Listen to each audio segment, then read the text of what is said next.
Hello, नमस्ते। कैसे आप सब?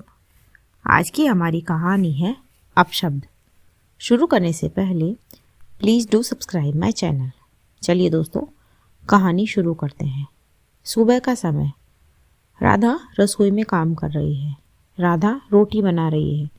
तभी ड्राइंग रूम से फ़ोन की घंटी बजती है और राधा अपने पति मोहन से आवाज़ लगाकर कहती है, सुनिए, आपका फ़ोन बज रहा है। फिर अंदर से मोहन झुंझला कर आता है और तेज आवाज़ में कहता है, अरे तो जाहिल औरत, फ़ोन उठा नहीं सकती थी क्या? हर काम में आवाज़ें लगाना ज़रूरी है, गधी कहीं की। ये सुनकर राधा का चेहरा उतर जाता है। फिर वो धीरे से मोहन को समझाते हुए कहती है, अरे ऐसे कैसे बात कर रहे हो आप? सोनू सुनता है, अच्छा नहीं लगेगा। तब मोहन गुस्से में बोलता है, ज़्यादा प्रवचन मत दो समझी, वो बच्चा है, उसे क्या समझ। और फिर वो फ़ोन उठाकर चला जाता है। राधा गहरी सांस लेती है और चुपचाप अपने कामों में लग जाती है।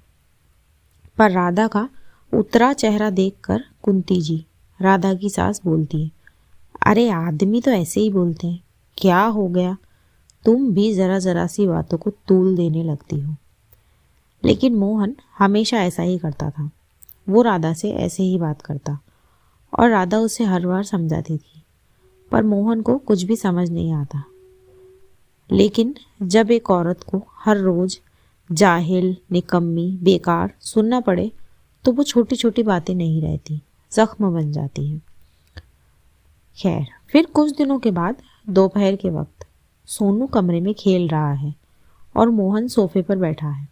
तभी मोहन अपने बेटे को बोलता है, सोनू बेटा, पानी पिलाओ पापा को।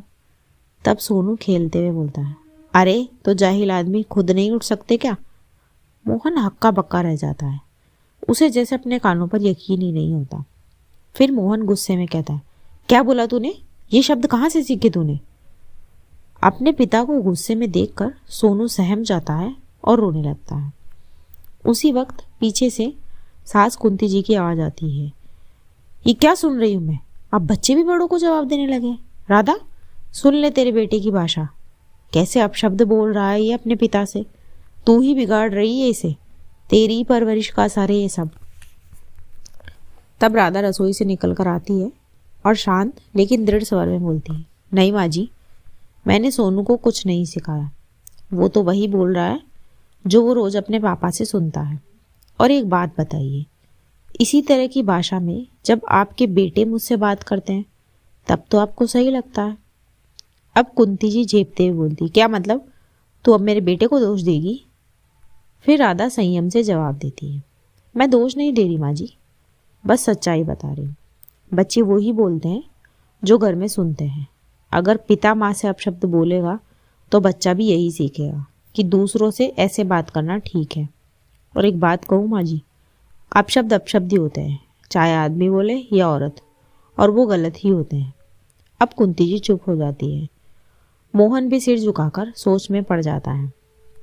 फिर कुछ देर के बाद मोहन धीरे धीरे सोनू के पास जाता है, उसके सिर पर हाथ रखता है और धीमे स्वर में कहता है, सोनू बेटा, माफ़ करना, पापा को ऐसे नहीं बोलना चाहिए था मम्मी से। तू भी कभी किसी से ऐसे मत बोलना, प्यार से बात करना हमेशा अपने से बड़ों से।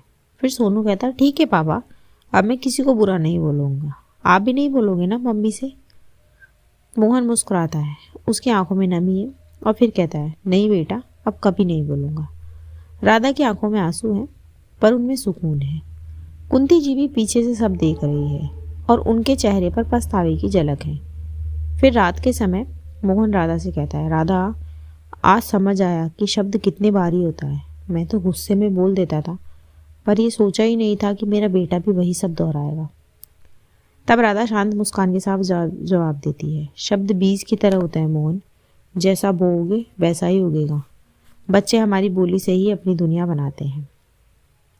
मोहन धीरे से उसका हाथ थाम लेता है। दोस्तों, घर की दीवारें सिर्फ ईंटों से नहीं, हमारे शब्दों से भी बनती है। अगर शब्द मीठे हो तो घर में सुकून अपने आप लौट आता है। इसी मैसेज के साथ कहानी यहीं ख़त्म होती है। कहानी आपको कैसी लगी मुझे कमेंट बॉक्स में ज़रूर बताएं। ऐसी ही और कहानियाँ सुनने के लिए मेरे चैनल KNYK हिंदी कहानियाँ को सब्सक्राइब ज़रूर करें। थैंक यू सो मच दोस्तों। Thanks for watching. Do like, share and subscribe my channel. कहानी पसंद आई हो तो कमेंट में एक रेड हार्ट टाइप करें। Thank you so much.